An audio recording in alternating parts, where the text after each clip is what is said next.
You have to understand something most people never even think about. The way you talk to yourself is everything. Every single thought, every word you repeat in your mind, every story you tell yourself, that's what's building your life. It's not luck. It's not motivation. It's not waiting for the right moment. It's the dialogue that's running on loop inside your head every single day. Here's the truth. Your brain listens to everything you say. It believes you. And if all you're feeding it is doubt, negativity, and fear, then that's exactly what you're going to experience. But here's the good news. You can interrupt that pattern. You can take control of the conversation you're having with yourself. You can shift from self-sabotage to self-leadership. And it starts with being intentional about what you say to yourself, starting the moment you wake up.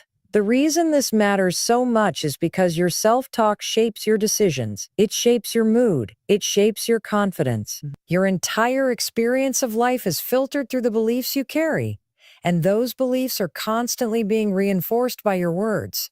You get to choose whether those beliefs lift you up or tear you down.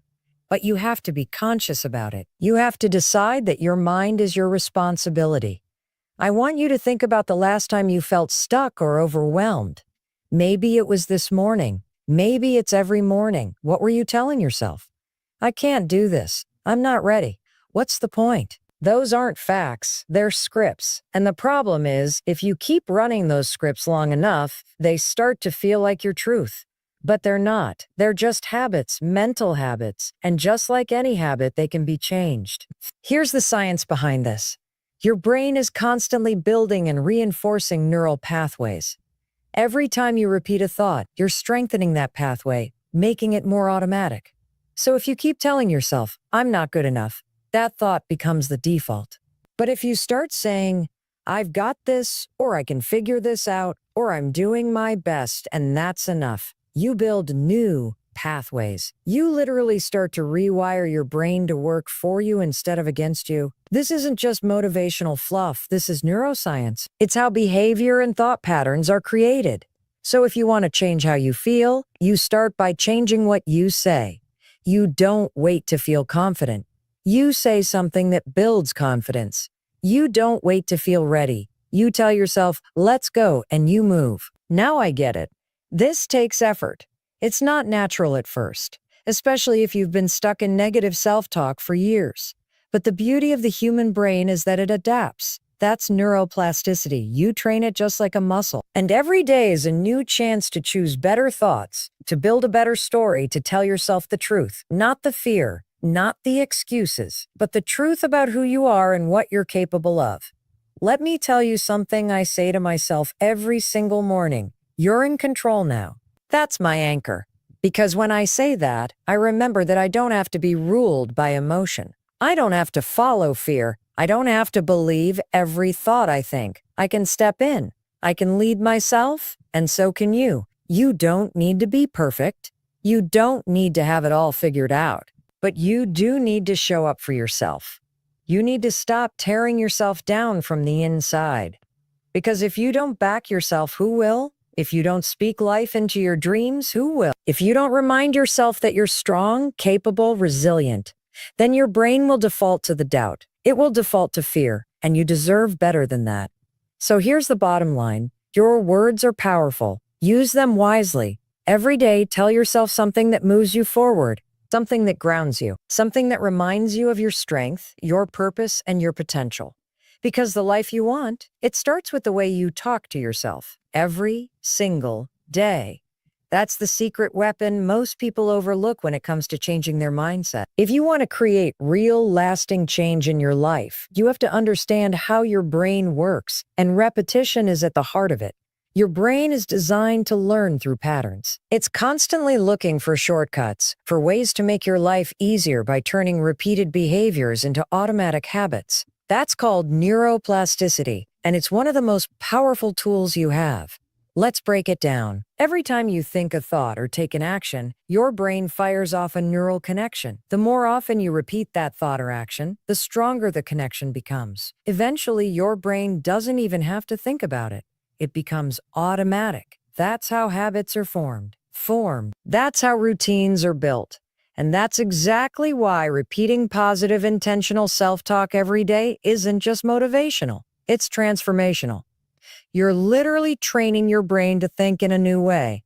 Now think about what's been repeated in your mind for years. For most people, it's negative. It's the critical voice, the self-doubt, the I'm not good enough, I always mess things up, no one takes me seriously kind of thoughts. You didn't consciously choose those thoughts, but they got repeated. Maybe from things people said to you, maybe from failures, maybe from fear, and now they feel like facts. But they're not facts. They're just well-practiced lies. And the good news is that you can override them. You can literally rewire your brain with new thoughts, new language, and new beliefs.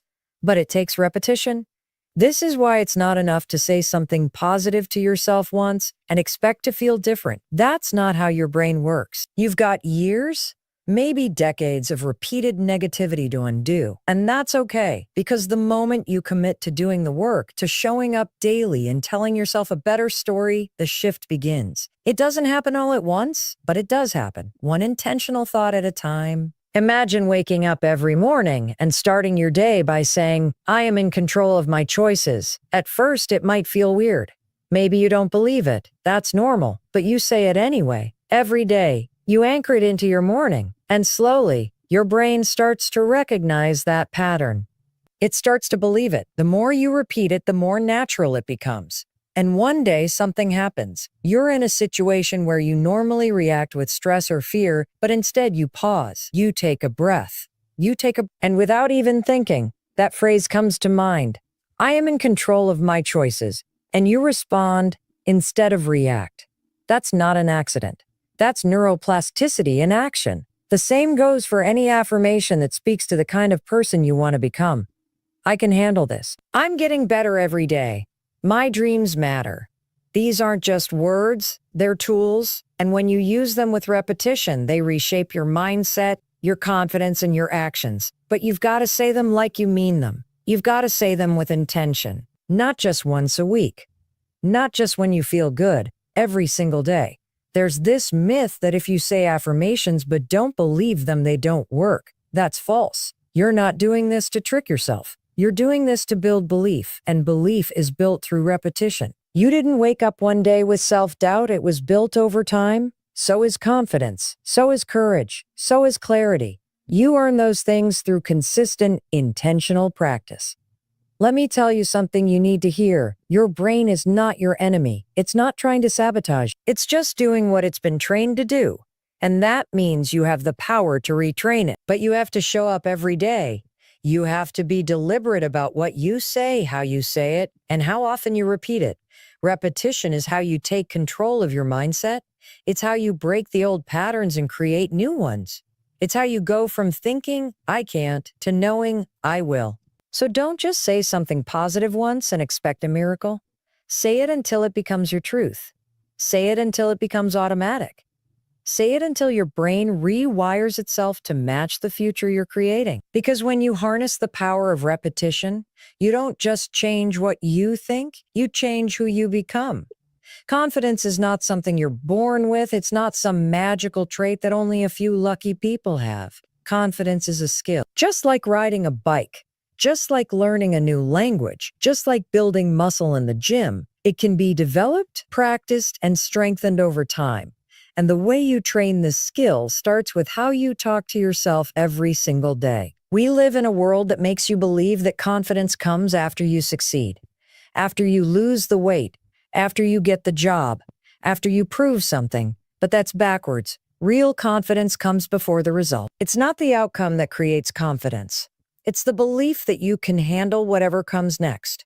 And that belief is built through action, through repetition, and through how you speak to yourself when no one else is listening. Let's be real. You're not always going to feel confident. You're not always going to feel ready. And that's okay, because confidence isn't about feeling ready. It's about choosing to show up anyway. Every time you tell yourself, I can figure this out, or I don't have to know everything to start, or I've done hard things before, and I can do this too. You're building the mental foundation that confidence stands on. The biggest mistake people make is waiting for confidence to show up before they take action. But confidence doesn't work that way. It's built through action, not before it. You act first. You step into the unknown. You push yourself out of your comfort zone. And then you prove to yourself that you're capable. That's how you gain confidence. It's a loop. Action creates evidence, and evidence builds belief. The more often you do something hard, the more your brain starts to understand that you can handle discomfort, that you won't break, that you're stronger than you think. But none of that happens if you keep waiting to feel confident first. And this is where self-talk comes in. Because every time you face something uncomfortable or unfamiliar, your brain will look for reasons to back away. That's its job, to keep you safe, to keep things familiar. But safety doesn't equal growth. If you want to grow, you have to override the fear-based thinking with intentional, empowering self-talk. That's how you lead yourself through the fear. That's how you practice confidence. Confidence is a skill, and like any skill, it gets stronger with use. Think about someone who's great at public speaking. You might think they're just a natural. No, they've practiced, they've failed, they've stumbled through speeches, but they didn't give up. They talked themselves through the nerves, through the fear, through the doubt. And every time they got back up, they added another layer of confidence. You can do the same in any area of your life, your career, your relationships, your goals, but only if you stop telling yourself you're not the kind of person who can. You are. You just haven't practiced enough yet. So what do? You start small. You speak to yourself with intention. You remind yourself that confidence is not about perfection. It's about progress. You say things like, I'm learning, or this is new, and that's okay. Or I don't need to be perfect to be proud of myself. These aren't fluffy affirmations. They are mental tools. They reframe fear into growth. You need to catch yourself in those moments when you're spiraling and ask, what am I saying to myself right now? Is it helping me or hurting me? That question alone can change everything. Because once you're aware of your inner dialogue, you can redirect it. You can choose better words. Words that stabilize you instead of shake you. Words that calm your system instead of flooding it with stress. This is especially important in moments of high pressure when you're about to speak in front of a group, have a hard conversation, or make a big decision. If your self-talk is filled with doubt, your emotions will reflect that. But if you anchor yourself in empowering phrases like, I've prepared for this, or I can do hard things, or even just breathe, stay grounded, you give yourself a shot at showing up as your best self, even when your nerves kick in. And let's not forget, this doesn't just affect how you feel. Your emotional state affects how you interact with everyone around you. When you manage your inner dialogue, you show up more present, more confident, and more compassionate. That ripple effect changes your relationships, your work, and your impact. So don't underestimate the power of what you say to yourself. Your words are tools. They can either build you up or break you down. And you get to choose which ones you use. Every single day, you have the opportunity to set the tone of your emotional life, not by controlling everything around you, but by controlling the one thing you can, your words. Speak to yourself like someone who matters. Because you do. And the way you feel starts with the way you talk. The way you frame a situation determines how you experience it. That's not just a mindset trick. It's a powerful psychological truth. It's called cognitive framing, and it shapes how your brain interprets events, setbacks, challenges, and even your own capabilities.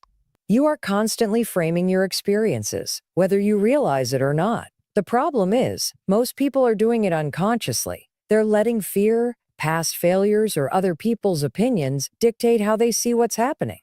But when you learn to consciously frame things in a way that empowers you, everything changes. Your mood, your decisions, your behavior, and your results. Here's the deal. Your brain is like a giant filter. It can't possibly process everything happening around you, so it uses shortcuts to determine what's important. That shortcut is the frame you're using. If you frame a challenge as a threat, your brain activates a stress response.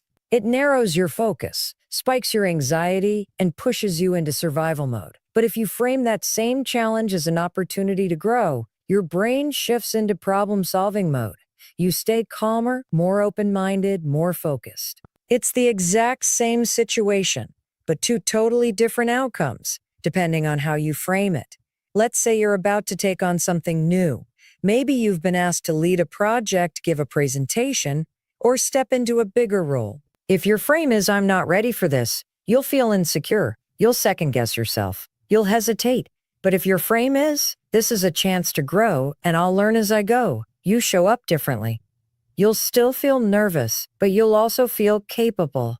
You'll tap into courage, not fear. The external situation didn't change. The way you talked about it to yourself did.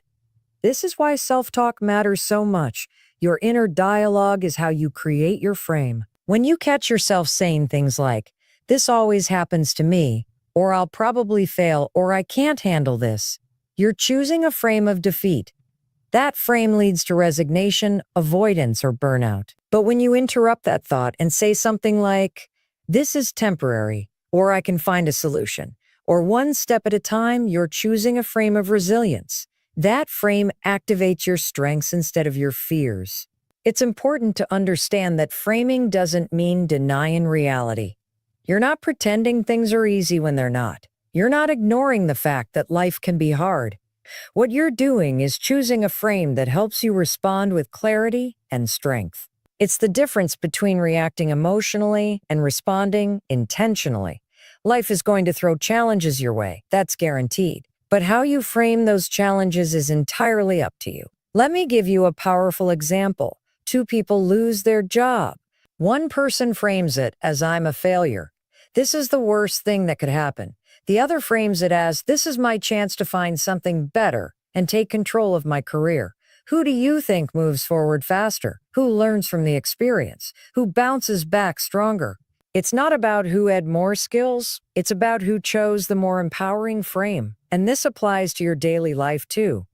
Running late? You can frame it as a disaster and spiral into stress, or you can frame it as a moment to breathe and reset before diving into the day. Got rejected? No. You can frame it as proof that you're not good enough, or as a sign that you're one step closer to the right opportunity.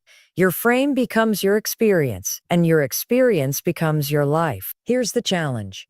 You've got to start listening to your thoughts and asking yourself, is this frame helping me or hurting me? That one question can disrupt a negative spiral. It can bring you back to the present. It can shift your energy from powerless to powerful. And the more often you do this, the more natural it becomes. Just like a muscle, reframing is something you can build through repetition. So don't let your default frame run your life. Don't let fear, doubt, or negativity be the lens you view everything through. Take control of the frame. Choose words that give you strength. Choose a perspective that fuels action instead of avoidance. Choose to believe that you have more power than you think, because you do. The way you frame your world shapes the way you live in it. And that, right there, is where your real power lies. Most people go through life reacting to everything around them, reacting to circumstances, to other people's opinions, to fear, to doubt. They live on autopilot, letting the outside world dictate how they feel and what they do. But the truth is, you don't have to live like that. You don't have to be a passenger in your own life. You have a choice, and that choice is one of the most powerful things you own.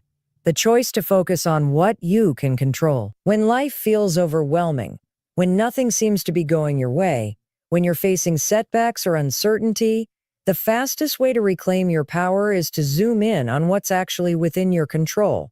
And here's the thing, there is always something. You may not be able to control what someone says to you. You can't control the job market or the weather or the fact that plans sometimes fall apart, but you can control your effort. You can control your attitude. You can control what you say, how you respond, how you show up, and what you choose to believe about yourself. That may not sound flashy, but it's everything. It's the foundation of emotional strength. When you focus on what you can control, you stop wasting energy on the things you can't.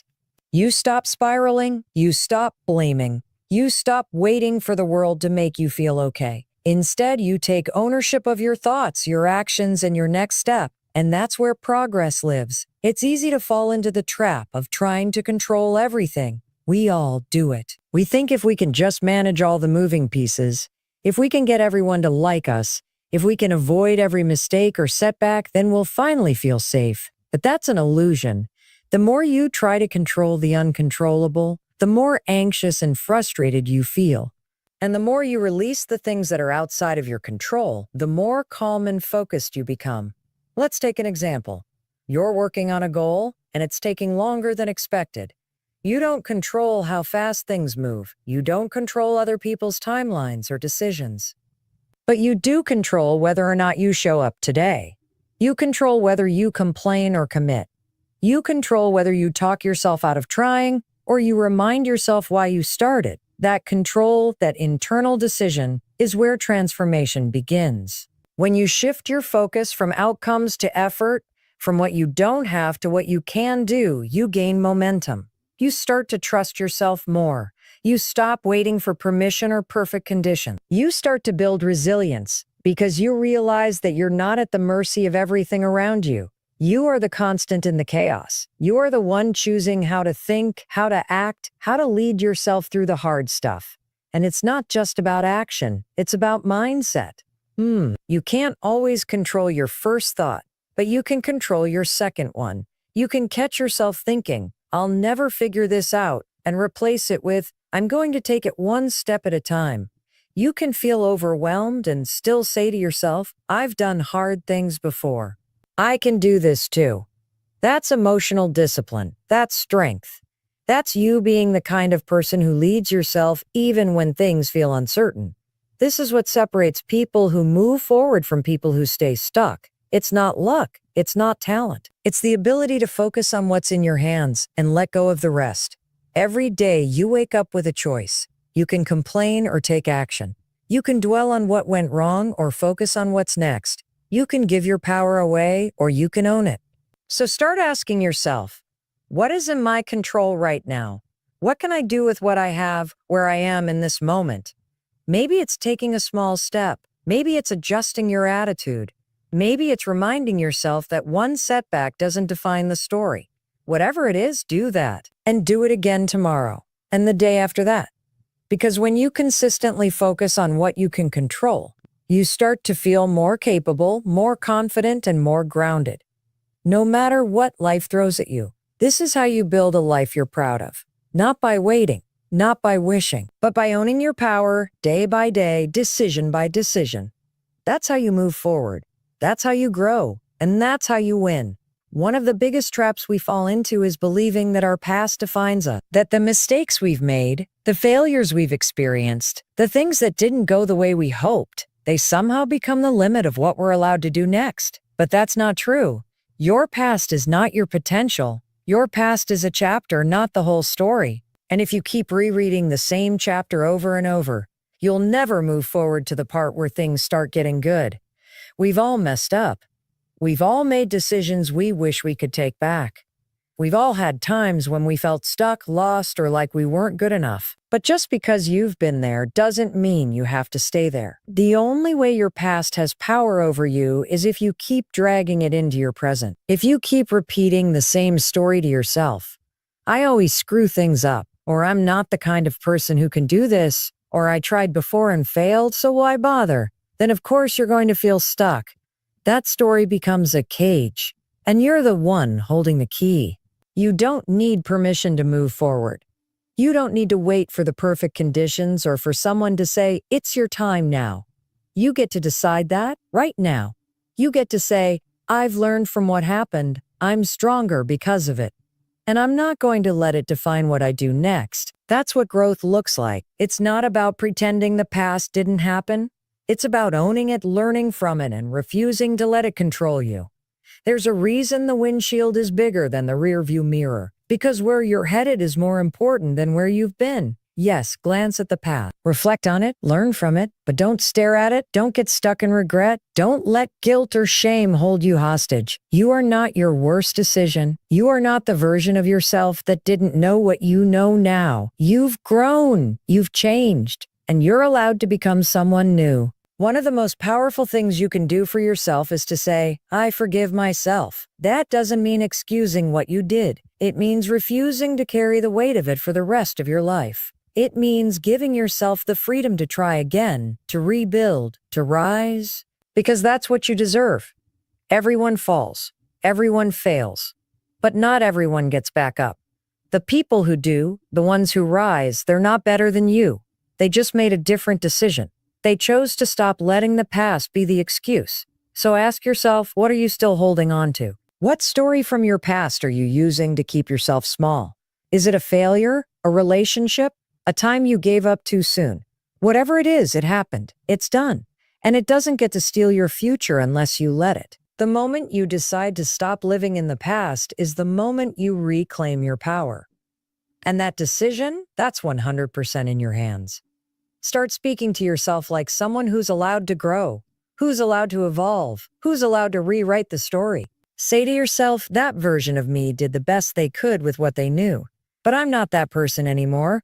I've got new tools, new awareness, a new level of strength. That kind of self-talk will change your life because it shifts you from stuck to empowered, from victim to creator. Look, you can't change the past, but you can absolutely change the meaning you attach to it. You can choose to see it as proof that you survived, proof that you learned, proof that you're still here and still fighting. And that matters. That means something. The fact that you're still standing means you have more chapters to write. And maybe, just maybe, the most powerful parts of your story haven't even happened yet. So stop living like your best days are behind you. Start acting like they're still ahead, because they are. The past is over.